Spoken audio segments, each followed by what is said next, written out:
Hi, welcome to my channel. I'm Hamilton Blanza. In this video, we will talk about paano mawala ang pimple marks.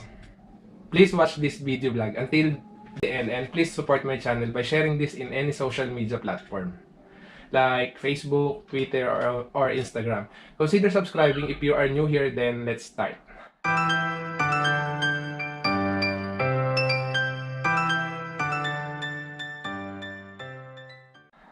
Ang pimple marks ay maaaring magdulot ng maraming mga bahid sa iyong mukha. Kaya, yun nga, paano ba alisin ang mga pimple marks? At ang pagkakaroon nito ay talaga namang di ka nais-nais. Kung minsan pa nga, ang pagkakaroon ng maraming pimple marks sa mukha ay sadyang nakakahiya. Kung kaya ito ay nakakapanghina sa kumpiyansa mo sa iyong sarili. Mayroong maraming mga paraan upang alisin ang mga marka na dulot ng tagyawat. At mayroon na pakaraming natural na mga remedyo na maaaring gamitin upang masolusyonan ito. Gayun din, mayroong napakaraming cream at mga gamot na mabibili sa market, sa merkado, ngunit maging maingat sa paggamit sa mga ito. Kadalasan, ang mga krema or cream at gamot na ito, maliban sa sadyang mahal ito rin ay nagdudulot ng maraming mga side effects. Kaya laging mas safe at mahusay na sundin ang natural na mga remedyo upang alisin ang mga pimple marks. Marami ka bang pimple marks? Paano masabi? Sana makatulong to sa iyo. Sa vlog na ito, tatalakayin natin ang ilang pinakamahusay na mga remedyo na karaniwang matatagpuan sa bahay lang. Oh my God! Wow!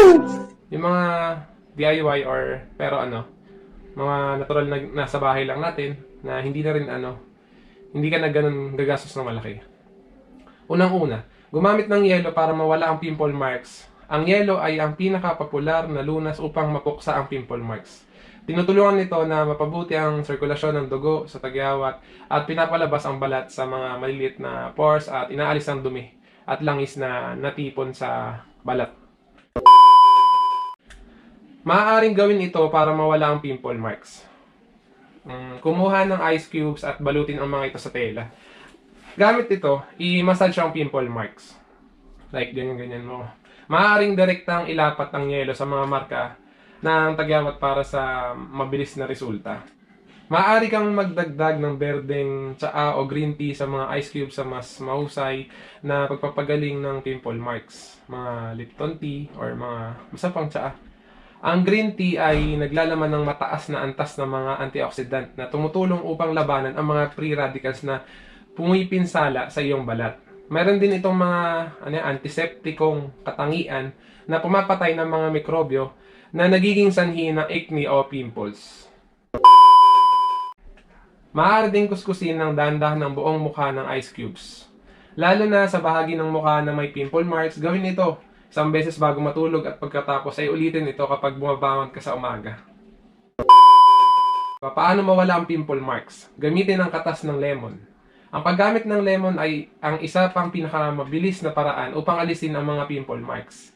Ito ay puno ng vitamin C or vitamina C na tumutulong sa mga pimples na matuyo ng mas mabilis. Ang lemon juice ay mayroon ding mga katangian na nagpapaputi sa balat. Sundin ito para mawala ang pimple marks. Ito ang mga sumusunod. Pigain ng lemon nang makuha ang katas nito at kumuha ng cotton ball. Ilublob ang cotton ball sa katas ng lemon at ilapat ito sa mga pimple marks. Iwanan ito sa buong magdamag. Sa umaga, hugasan ng pimple marks ng maligamgam na tubig para sa mga mahusay na resulta. Pasingawan ng pimple marks para mawala ito. Ang paggamit ng steam ay nagdudulot ng kamangha-manghang resulta sa iyong balat sa anumang oras. Higit sa lahat kapag mayroon kang mga pimples. Kasi, mga dumi na nakabara sa pores mo kaya nagpipimples. Kasi pag lumabas ulit yung pawis, syempre, nakabara. Ang steam ay tumutulong upang mabuksan ang mga pores na nakablock at pahintulutan ang iyong balat na guminhawa. Nakakatulong din ito upang alisin ang mga langis, dumi, pati na rin ang mga bakterya na nakakulong sa polycell ng buhok na maaaring maging sanhi ng impeksyon o pamamaga. Upang makuha ang kaaya-ayang epekto ng singaw sa balat, lalo na sa bahagi ng mga pimple marks. Maaari mong gamitin ang isang vapor o pakuluan. Pakuluan lamang ang malinis na tubig sa isang kawali. Pagkatapos, kumuha ng malinis na tuwalya at takpan ng iyong ulo at muka upang mahalumigan. Mahirap magtagalog no? Ang iyong mukha sa singaw na mula sa tubig na kumukulo. Mag-ingat ng di mapaso Siyempre yung kaya ng balat mo, testing mo muna. Hindi yung basta lalagay mo sa mukha mo, matunaw naman yung mukha mo. Oh, no, no, no, no.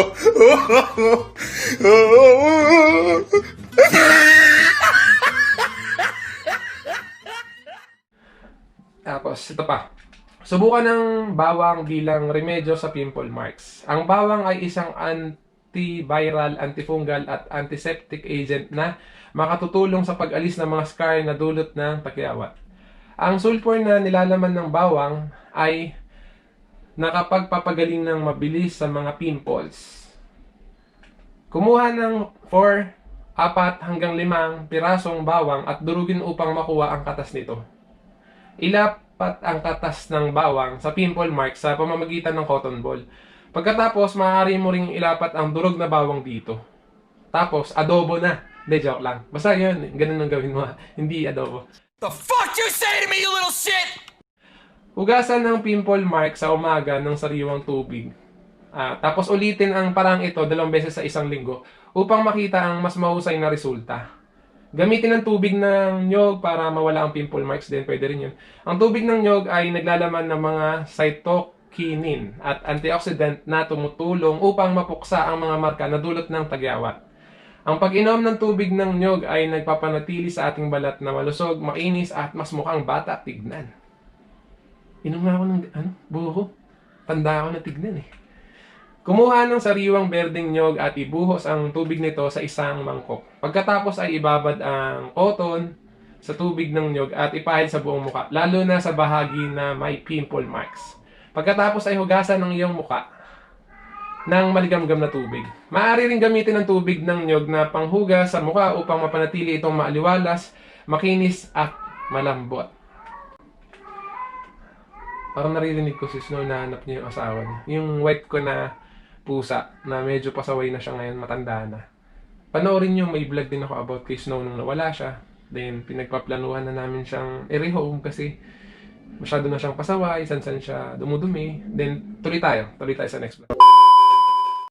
Subukan ng puti ng itlog. Ilapat ang puti ng itlog sa apektadong bahagi ng iyong mukha sa pamamagitan ng iyong mga daliri. Alam mo yung puti ng itlog, siyempre hindi mo lulutuin Pag kinrack mo yung egg, yung white, hindi yung yellow Kaya white, di ba? Hayaan itong matuyo sa iyong pimple marks at maghintay ng ilang oras. Bago linisin ito sa pamamagitan ng mainit-init na tubig. Yung kaya ng balat mo mainit-init lang, hindi yung sobrang init. Gawin ito 3 hanggang 4 na beses sa isang linggo upang alisin ang acne scar. Baguhin ang iyong schedule sa araw-araw para iwas pimples. Kung gumagamit ka ng natural na remedyo sa bahay o commercial na produkto upang mawala ang pimple marks, ang bawat lunas na ito ay dapat na magsimula sa isang mahusay na pangalaga sa balat. Siyempre, yung pag-aalaga sa balat, hindi yung iba kasi naghihilamos kung ano ginagawa, tapos hindi nila inaalis yung mga bara. 'Di ba? Yung paggaling ka sa labas, sa trabaho, or kung nag-aaral ka, kung basta lumabas ka ng bahay, yung mga alikabok na dumikit sa mukha mo, dapat aalisin mo yan, hindi yung basta hinilamusan mo lang, tapos nandyan pa yung dumi. Tatanggalin mo talaga siya, habang basa, habang hinilamusan mo, tatanggalin mo yung mga dumi. Kaya upang mabawasan ang pag-aalala na dulot ng pimple marks, linisin ang iyong mukha ng 2 beses sa isang araw, gamit ang facial wash na angkop sa iyong uri ng balat. Yun, yung mga hiyang na panghilamos, pans, o ano pa, Mr. Pogi, o ano ba mga, ako basta mga papaya, or safeguard lang. Ako kahit ano hindi ako maarte sa panghilamos kahit safeguard lang. Ayoko lang ng safeguard kasi ayoko nung amoy niya, hindi siya pang mukha. Baka naman, dab or pans. Tiyaking alisin ang anumang mga pampaganda gaya ng makeup bago matulog sa gabi. Gumamit ng toner sa balat kung ito ay angkop sa uri ng iyong balat. Ngunit maging maingat. Gets mo? Uminom ng maraming tubig araw-araw upang mapanatiling hydrated ang balat. At tandaan, palaging kumain ng mga malusog at masustansyang pagkain na tumutulong upang maging malusog ang iyong balat. Like gulay, mga prutas na mayaman sa vitamin C or sa mga vitamin E, sa mga about sa kailangan ng ating balat ng mga vitamins. I-check nyo na lang sa internet, hindi ko kasi alam eh.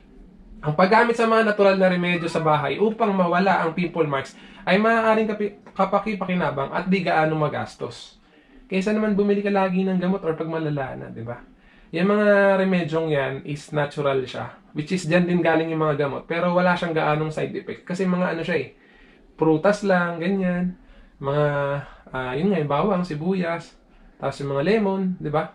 Mga ano lang siya, organic.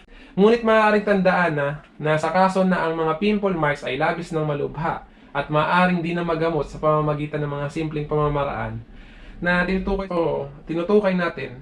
Yan. Lahat ng tinutukoy natin na mga ano, yung mga nasabi natin. Pag hindi na kayang remedyohan, mainam na kumonsulta sa isang dermatologist upang makakuha ng mas mainam at mas mahusay na uri ng paggamot. Huwag niyong kayo mag-experiment. Diba nasabi ko kayo na DIY? Ito, hindi mo siya DIY. Actually, ano talaga siya, yan yung mga para sa balat na organic, natural. And that's for my own opinion Thank you for watching mga BEKLOG. Consider watching my other vlog. Panoorin nyo yung iba kong vlog, napakadami na nun.